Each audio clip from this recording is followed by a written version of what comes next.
ये health basically ये होता है कि इन तीनों चीजों का जो बैलेंस जब होगा तो ऑब्वियसली तो हम पर्सन को कहेंगे कि वो हेल्दी है, ठीक है।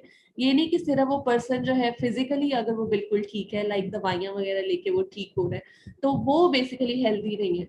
ऐसा पर्सन हेल्दी है जो कि मेंटली भी स्टेबल है, जो फिजिकली भी स्टेबल है, ठीक है। तो उसको बेसिकली हम कहेंगे कि ये बंदा हेल्दी है, जिसमें इन तीनों चीजों का बैलेंस आएगा, बॉडी माइंड एंड स्पिरिट का, ठीक है। अब हेल्थ क्या है, what is health? A dynamic state well-being achieved through mind, body, spirit balance that helps a person to realize his or her full potential, ठीक है। ऑब्वियसली जब पर्सन का बॉडी माइंड एंड स्पिरिट ये तीनों balance में होंगे तो ही उसको पता लगेगा ना, तो ही वो अपने फुल पोटेंशियल का उसको पता लगेगा कि मेरा क्या फुल पोटेंशियल है। अगर एक पर्सन जो है वो फिजिकली बिल्कुल ठीक है और he is not mentally stable, तो ऑब्वियसली वो क्या करेगा, उसके लिए काफी वो सारे काम बिल्कुल ठीक तरह से नहीं कर सकता। अगर वो कहीं पे उलझा हुआ है, लाइक अगर उसको कोई डिप्रेशन हुआ हुआ है ये वो, तो आपको पता है कि आप सही तरह से सारे काम नहीं कर सकते। तो इन तीनों चीजों का जो बैलेंस है ना, दैट इज कॉल्ड हेल्थ, ठीक है। ये सिर्फ हेल्थ नहीं है कि फिजिकली एक बंदा हेल्दी नजर आ रहा है तो वो हेल्दी है, नहीं। अच्छा, फिजिशियन कौन है? The person who supports health rather than the one who merely treats the disease. अब बेसिकली ये गलत कॉन्सेप्ट है कि जी जो सिर्फ अच्छी मतलब जो सिर्फ ट्रीटमेंट अच्छे तरीके सिर्फ डिजीज पार्ट को ट्रीट कर रहा है जी वो फिजिशियन है, नहीं। एक फिजिशियन वो है जो कि हेल्थ को सपोर्ट कर रहा है, ठीक है, जो कि एक सिर्फ डिजीज को ट्रीट नहीं कर रहा, वो इस हेल्थ के कॉन्सेप्ट को कर रहा है सपोर्ट, जिसमें बॉडी माइंड एंड स्पिरिट तीनों चीजें आ जाती है, ठीक है। वो एक अच्छा फिजिशियन है। जिस तरह आप ये देखें, अक्सर लोग कहते हैं कि हम उस डॉक्टर के पास गए थे तो उससे बात करके ही हमारी आधी बीमारी खत्म होगी, जबकि ऐसा मतलब खत्म तो ऑब्वियसली नहीं होती, लेकिन वो डॉक्टर इस तरह से बात करता है कि उस कि जो पेशेंट्स होते हैं उनको थोड़ा सा यकीन आ जाता है कि ये हमें ट्रीट कर सकेगा, ठीक है। तो एक फिजिशियन को अपने ज़हन में ये चीज रखनी चाहिए कि मैंने सिर्फ ये नहीं करना कि डिजीज पार्ट को ट्रीट करना है, मैंने ये करना है कि मैंने बेसिकली इस बंदे को बॉडी माइंड और स्पिरिट इन तीनों जगह पे जाके ट्रीट करना है। लाइक मैंने इसको इससे ऐसे हिस्ट्री वगैरह लेनी है कि ये पता लगे कि बंदा परेशान तो नहीं है, या इसको जो ये जो बीमारी हो रही है लाइक ये किसी परेशानी की वजह से तो नहीं हो रही, ठीक है। तो ओवरऑल ये है कि फिजिशियन को ये तीनों चीजें माइंड मतलब फिजिशियन को हेल्थ के इस कॉन्सेप्ट को अपने जहन में रखना चाहिए, ना कि ये कि वो सिर्फ ये करे कि डिजीज पार्ट को ट्रीट कर दे, ठीक है। A practitioner of holistic medicine therefore believes that health is dynamic, interactive and integrative phenomena, ठीक है। अब बेसिकली यही जो फिजिशियन है होलिस्टिक मेडिसिन का, इसके जहन में यही चीजें होनी चाहिए कि वो कैसे पेशेंट को ट्रीट कर सकता है, इन तीनों चीजों को अपने जहन में रख के कि बॉडी माइंड एंड स्पिरिट जो है उस ये पेशेंट का हम हेल्दी पेशेंट को बनाना है, ये नहीं कि सिर्फ उसकी डिजीज को ट्रीट करनी है, ठीक है। तो इसलिए उसके लिहाज से हेल्थ जो है वो यही है कि आप इन सारी चीजों को जहन में रख के आपने पेशेंट को ट्रीट करना है, ठीक है। मेरे लिए आपने ये नहीं करना कि सिर्फ उसका जो डिजीज पार्ट है सिर्फ दवाइयाँ जाओ और बस दवाइयाँ दो और जाए, नहीं। आप बैठे उसकी हिस्ट्री लें कि वो मतलब परेशान तो नहीं है, किसी मतलब किसी परेशानी की वजह से तो नहीं है उसको ये सब कुछ हो रहा है जो उसके साथ हो रहा है। अच्छा, अब इसके अलावा और कैरेक्टरिस्टिक्स क्या है होलिस्टिक मेडिसिन के फिजिशियन की? एक तो ये कि believe in the potential of healing है। सबसे पहले कि उसको सबसे पहले तो ये यकीन होना चाहिए कि ये इंशाल्लाह ताला जो इसको बीमारी है ये ठीक हो जाएगा, ठीक है। इसकी हीलिंग पे यकीन होना चाहिए। सबसे पहले तो बात ये है जो भी पेशेंट आता है उसकी ये सबसे पहले उसको यकीन होगा कि ये ठीक हो जाएगी, तो ही वो फिर सही तरह से ट्रीटमेंट करेगा। अगर वो खुद ही नहीं कॉन्फिडेंट होगा कि मैं ट्रीट कर सकता हूँ तो पेशेंट कभी भी ठीक नहीं होगा।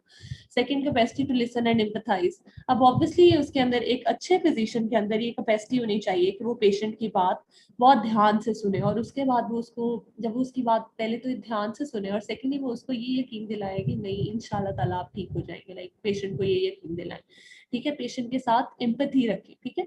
और ये कि उनकी बात इतनी कैपेसिटी हो कि पूरी उनकी बात आराम से सुने, ठीक है। और third, respect for the dignity of human beings. Obviously एक इंसान अगर दूसरे इंसानों की डिग्निटी का ध्यान रखेगा, मतलब उसमें एक डॉक्टर जो है उसके अंदर ये चीज बहुत ज्यादा मैटर करती है कि वो ह्यूमन बींग्स को रिस्पेक्ट दे, तो ही वो सही तरह से ट्रीट कर सकेगा। अगर उसमें इंसानियत होगी, वो लोगों को मतलब बेसिकली दूसरे जो पेशेंट्स आते हैं उनको अपने से ये नहीं समझेगा कि मैं डॉक्टर हूँ और मैं इनसे ऊपर हूँ और ये पेशेंट्स हैं तो ये मेरे से नीचे, नहीं, ऐसा नहीं। वो ये हर इंसान की डिग्निटी का ख्याल रखेगा, मतलब और उसके अंदर इंसानियत होगी तो ही वो ठीक तरह से ट्रीट करेगा। और चौथा है कि tolerance for the difference of opinion, के ये है कि अगर आपको पेशेंट ये कह रहे हैं कि नहीं मैंने ये वाला ट्रीटमेंट नहीं ये वाला ट्रीटमेंट कराना है, जो तो फिर ये नहीं कि आपने बिल्कुल बर्दाश्त नहीं करनी उसकी बात और उसे डांटना शुरू कर दें कि नहीं नहीं ये कराइए, ऐसे नहीं करना। आपने टॉलरेट करना है, आपके अंदर टॉलरेंस होना चाहिए कि आप पेशेंट की ओपिनियन भी सुने। बेशक आप पेशेंट को फिर समझा दें थोड़ा सा कि नहीं आपके लिए ये चीज़ बेहतर नहीं है, ये ज़्यादा बेहतर इस तरह, लेकिन बेसिकली पेशेंट की ओपिनियन जो है वो आपने ज़रूर सुननी है, ठीक है। अभी तक 4 हमने क्या पढ़े कि एक तो हील बिलीफ इन द, एक तो उसको बिलीफ होना चाहिए कि हीलिंग जो है हो जाएगी या कोई भी उसको जो ट्रीट हो जाएगी। सेकंड ये कि उसके अंदर कैपेसिटी होनी चाहिए कि वो पेशेंट की बात सुने और जो है उसको तसल्ली दे कि नहीं इंशाल्लाह ताला आप ठीक ठीक हो जाएंगे, ठीक है। थर्ड ये कि उसकी रिस्पेक्ट करे, डिग्निटी, ओवरऑल ह्यूमन बींग्स की ओवरऑल रिस्पेक्ट करे, तो ही फिर वो पेशेंट्स की करेगा। उसके अलावा फोर्थ पॉइंट ये है कि आप टॉलरेंस हो कि अगर पेशेंट जो है उसका ओपिनियन डिफरेंट भी है तो टॉलरेट करें, ये एक अच्छे फिजिशियन की निशानी है। उसके अलावा ये कि जेंटल स्पिरिट हो, ऑब्वियसली खुद अगर जेंटल स्पिरिट होगा तो ही ये सारी चीजें उसके अंदर होंगी ना, जेंटल स्पिरिट होगा तो ही ये क्वालिटीज उसके अंदर होंगी। और सिक्स ये ability to mix creative thinking and intuition with scientific thought. अब इंट्यूशन क्या होता है कि जिस तरह हम नहीं कहते कि तुम्हें इल्हाम हो गया, इंट्यूशन होता है इल्हाम, जिस तरह हम कहते हैं इस बंदे की सिक्स सेंस बड़ी तेज है, इस तरह करके हम कहते हैं। अब एक फिजिशियन की क्या ये होनी चाहिए क्वालिटी कि ये नहीं कि सिर्फ वो बुकिश नॉलेज लेके चले और उसमें जरा भी क्रिएटिविटी ना हो। लाइक अक्सर इस तरह के केसेस आ जाते हैं जो कि बुक से हट के होते हैं और जो थोड़े से स्पेशल, मतलब जिस तरह इस तरह के भी केसेस आ सकते हैं प्रैक्टिकली जब आप काम करते हैं, क्लिनिक करते हैं, तो ऑब्वियसली वो थोड़ा डिफरेंट होते हैं जो आप बुक में पढ़ते हैं उससे। तो ये है कि इतना क्रिएटिविटी होनी चाहिए पर्सन में कि अगर कोई इस तरह का केस आ जाए तो वो खुद से अपनी क्रिएटिव थिंकिंग से और अपनी सिक्स सेंस और इन चीज़ों को इन्वॉल्व करके एक अच्छा ट्रीटमेंट प्लान बनाए पेशेंट के लिए। ये नहीं होना चाहिए कि बिल्कुल ही जिस तरह रट्टे लगा के आ जाए और उसके बाद उसे सीधा सीधा वही दे दे। नहीं, उसके अंदर खुद भी क्रिएटिविटी होनी चाहिए कि मैंने किस तरह इस पेशेंट को ट्रीट करना है और सब कुछ। और सेवंथ ये कि will to never give up hope even against heavy odds, ठीक है। ये एक बहुत अच्छी क्वालिटी होती है एक फिजिशियन की कि इवन अगर उसको ये भी पता है कि पेशेंट ट्रीट नहीं हो सकता ही, तो उसने खुद नहीं हिम्मत हारनी, खुद उम्मीद नहीं छोड़नी, खुद उसने ये सोचना है कि नहीं इंशाल्लाह ताला मैं कर लूंगा, मैं करूंगा इसको ट्रीट, मुझे नहीं पता मैं हर हाल में करूंगा, इस तरह करके। अगर वो खुद ही पहले ही ये सोच लेगा कि नहीं ये तो ट्रीट ही नहीं हो सकती है, तो ऑब्वियसली कभी भी पेशेंट ट्रीट नहीं होगा। तो ये है कि थोड़ी सी उम्मीद उसको रखनी चाहिए, उसे बिल्कुल भी ना उम्मीद नहीं होना चाहिए एक फिजिशियन को, ठीक है। उसे हमेशा होप रखनी चाहिए कि नहीं इंशाल्लाह ताला ये पेशेंट होगा बेहतर, ठीक है। अब ये बेसिकली 7 पॉइंट्स है, ठीक है। फिफ्थ ये था कि अब फर्स्ट 4 आप लोगों को याद है, मैं पूछती हूँ किसी से, रुको किसी से पूछती हूँ मैं। अच्छा सना अल्ताफ, सदफ सदफ जी बेटे। Yes ma'am.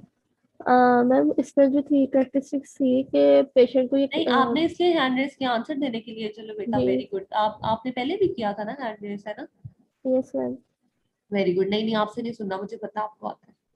मैं किसी और से पूछती हूँ जरा। मीरा फातिमा आदन, चलो वेरी गुड बेटा। ये मुझे जो अभी मैं इससे पूछूंगी, गौहर रशीद से पूछूंगी क्योंकि इसका पहले इसने सारा देख के बताया। Sorry Ghulam Mustafa, sorry Gauhar Saeed, sorry मैं गौहर सईद। Yes ma'am. चलो अब बताओ फिजिशियन की करेक्टरिस्टिक्स बताओ, अब देखे बगैर बताना, ठीक है।